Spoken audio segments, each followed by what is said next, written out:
Hey everybody, it's Sword Song, and welcome to the first official episode of Explanation Point, because I'm going to explain some points to you. First off, I just want to do a quick test. Are you alive? Just take these two fingers right here, stick them right like under your jaw. You feel that thumping? Because if it's thumping, it means you're alive. Also, are you breathing? Is there breathing happening? Are you inhaling and exhaling? If you stop inhaling and exhaling, do you get dizzy and feel weird? It means you're alive. And that's good, because if you were dead, maybe you're dead. Maybe you're a sentient dead thing, and that's why you're watching me. And then in that case, don't you have better things to do with your eternity than watch weird YouTube videos? But I'm saying this because chances are, if you were alive, you have a celebrity crush. You have a crush on somebody, be it a famous actor or a YouTuber or a singer or a sports star or just somebody. Even if it's just someone like vaguely niche-y famous, like some small band you happen to listen to that, you like. That's a thing. You have a crush. And don't deny it. Because I have statistics here saying that a woman, who I will talk about in a little bit, she studied 348 students, and only a fifth actually admitted they had a celebrity crush. And that is a lie. They're lying. I've never known anybody who does not have a celebrity crush. I mean, there's varying levels. There's like, oh yeah, I guess, if I could, I would.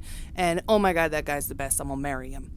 Like, there's differences. But I was flipping through channels the other day, like I'm wont to do when My Little Pony isn't on, and I saw this blurb on a show called The Doctors, which I guess is like Dr. Oz, but has more than one doctor so they can push more fad diets at you. And the blurb was, celebrity crushes are dangerous for your health. And I was like, what? But I'm not going to watch that because I cherish my brain cells. So I instead went and found various articles on some reputable areas talking about these new studies, which apparently this is something people have been talking about since 2000, probably before. They've claimed that this celebrity worship syndrome has been around for decades, but is only now recently recognized because of modern advances in technology. And the side effects of this, the symptoms, let me see here on my other page of notes. It says stalking, isolation, extreme imitation, poor body image, obsessive compulsive behaviors, blah, blah, blah. Just your basic not thinking very well kind of things. And they're linking this, it can be linked. I mean, I'm sure it comes from other places too, but it can be linked to the fact that you have a crush on a celebrity. Which, let's say I've got a crush on a celebrity. Let's say Dr. Steele. I do. I like Dr. Steele. I'm not ashamed of that. I think he's cute. I look up to him. I think he's really cool. I love the whole idea of his music and the persona he puts out there. And I think that's why I like him. Yeah, he's attractive, but I like him way more because of the whole idea of what Dr. Steele is.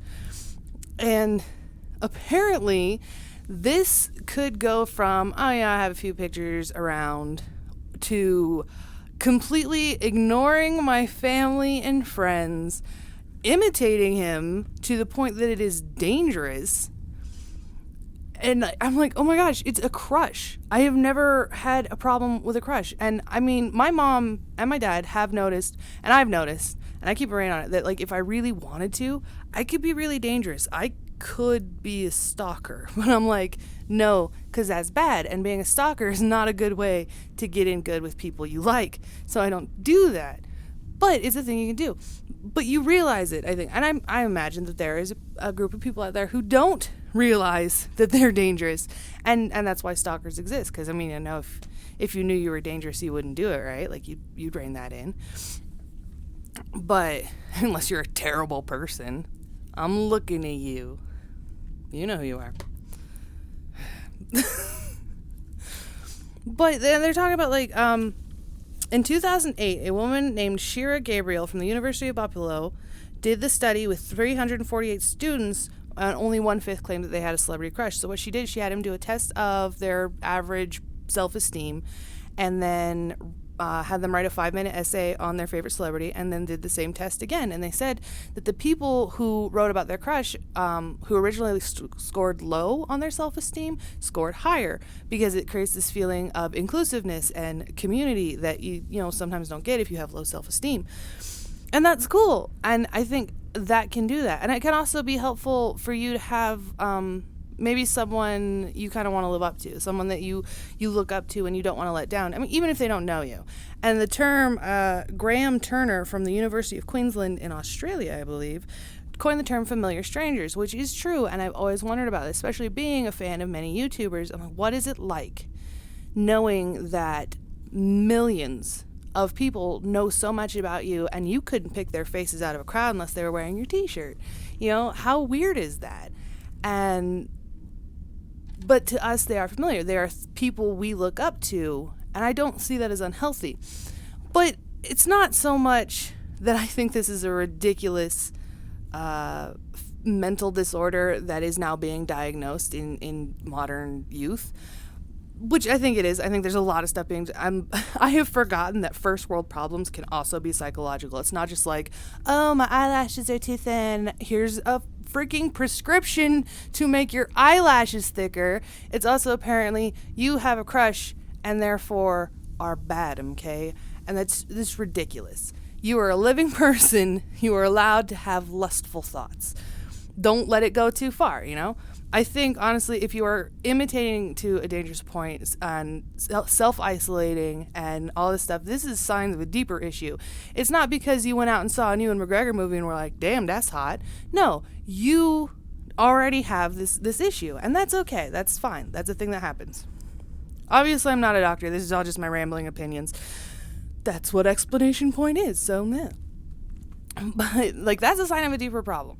It does not come from you just having a crush on a person. If you have a crush on a person and spend hours and days completely idolizing them to the point that it is damaging your life, that I don't think should be labeled as its own, like, celebrity worship syndrome. It should be obsessive. Like, that is an obsessive disorder, and you need to talk to somebody about that.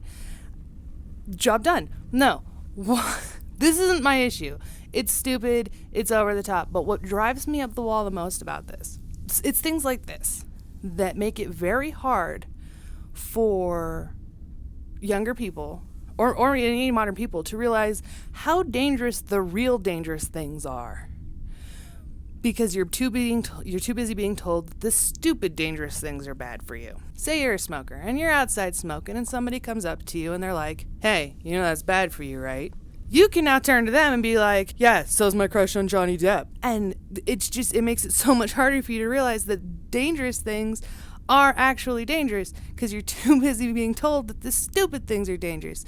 So you're like, well, you know, if this crush is bad for me, like, when does the actually dangerous stuff strike you as actually dangerous? Now everything is like, at some point they're going to tell you that fantasize, if they haven't already. I did not look into this, and I might not. I don't know if I want to know this, but they'll probably tell you at some point that fantasizing is dangerous. And as far as it's not, it is exercise of imagination and creativity. It is just kind of it's a fulfillment thing. It's a pretend thing. You know, if you take it to a point where you were constantly living in a fantasy world, yeah, that's a problem. But if you periodically, like, just things, I'm not even saying just sexual fantasies, like just role playing, which they have said is dangerous because it's like brainwashing you to join a cult or a coven, and covens are just the worst. Ugh.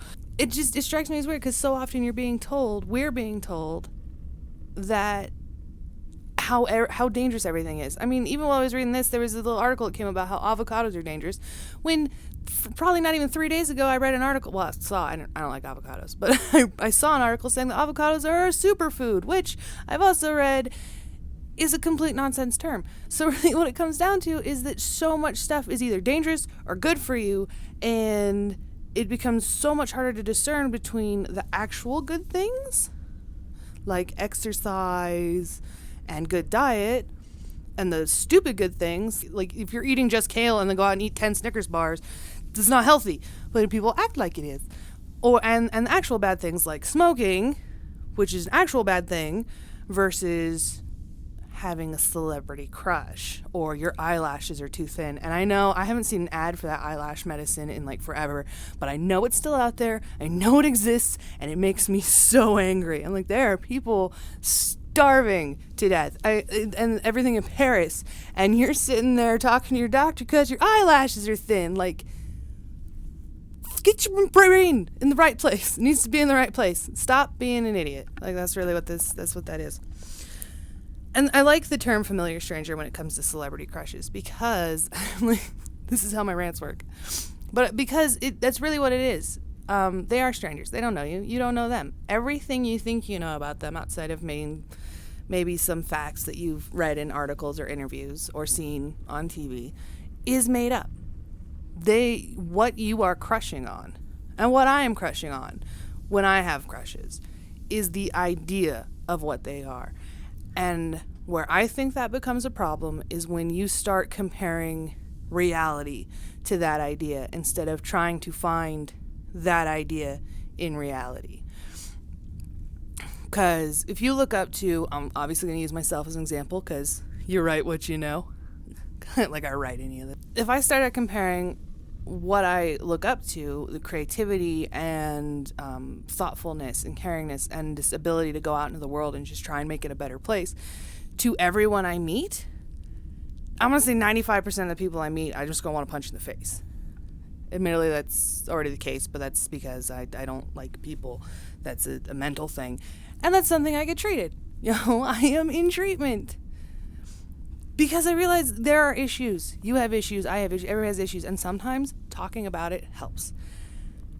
But being told this ridiculous stuff that is damaging your mental health to have these idealizations or idolizations is ridiculous. And I think how you can stop it is if at any point you think, maybe I'm taking this too far. Like if you're on Google or any searching site, searching for hours and digging through pages and ending up in like the deep web, trying to find the address of that one singer you like, you've gone too far. Stop it.